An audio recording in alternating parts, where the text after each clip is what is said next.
in curva, in tribuna, ma forse stavolta anche nel petto del suo profeta. Il cuore di Zemanlandia oggi deve aver battuto forte anche lì.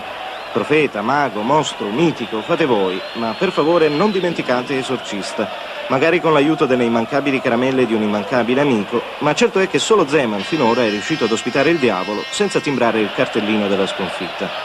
Forse anche perché tra gli invincibili di capello manca lo squalificato Baresi, a fare subito i marziani sono i rossoneri del pianeta di casa. Mandelli non fa l'extraterrestre alla prima occasione gol servita da Kolivanov, Mancini invece sì, quando Papen cerca di sfruttare al massimo il turnover, deciso stavolta più dall'infermeria che dal suo allenatore. Gli altri due stranieri sono Gullit e Rijkaard, con Nava che in verità riesce a fare il Baresi, più con i gomiti che con il resto. Luci di Firenze non s'accende e il Milan limita i danni di una pressione foggiana che si fa sempre più consistente grazie alle sole armi che possono annullare la stellare differenza tecnica. Bresciani e Kolivanov ne danno spettacolare esempio più volte. Poi, in chiusura di tempo, il meritato vantaggio, grazie ad un guizzo dello stesso Bresciani che restituisce al Foggia ciò che la Traversa aveva appena negato. L'occasione per entrare nella leggenda è in apertura di ripresa, quando il signor Luci punisce a metà un altro fallo di Nava, ma stavolta su Mandelli. Calcio di rigore, ma non cartellino rosso, come da nuove regole. E qui entra in campo il Milan del signor Rossi. Il portiere para la botta centrale di Di Biagio e avvia la riscossa. A concretizzarla però ci pensano piedi e teste celeberrime. Il cross di Gullit è delizioso, la conclusione di Papen imparabile. Poi quando Rijkaard scaraventa in porta tutta la potenza del destro, si capisce perché il Milan non perde da anni. Agli invincibili bastano 3 minuti per restare tali, ma il Foggia trova la forza per giocare anche i 30 che mancano alla fine. Con Roi e Biagioni, decide il profeta.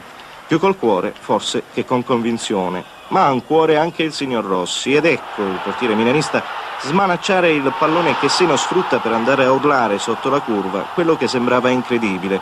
Col Milan, in casa, si può anche non perdere. Capello non si scompone, Bresciani e Gullit sì.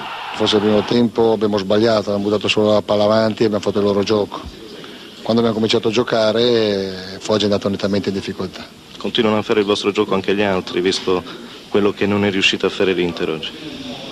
La dimostrazione è che non è facile battere nessuna squadra. Noi abbiamo pareggiato con l'Udinese a San Siro, si vede che è un campo favorevole all'Udinese, però dobbiamo pensare solo a noi. Io non guardo mai in casa altrui e sono soddisfatto di questo pareggio perché la squadra, soprattutto nella ripresa, ha giocato un buon calcio.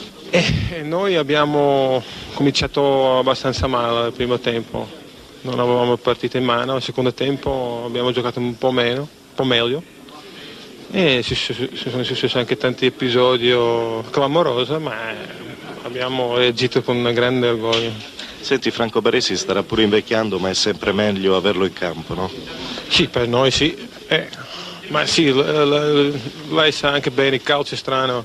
Contro la Roma non mancava, dicevano tutti, e adesso quando è arrivata una buona partita dicono che non manca. Ma per noi Franco Baresi è molto fondamentale, sì.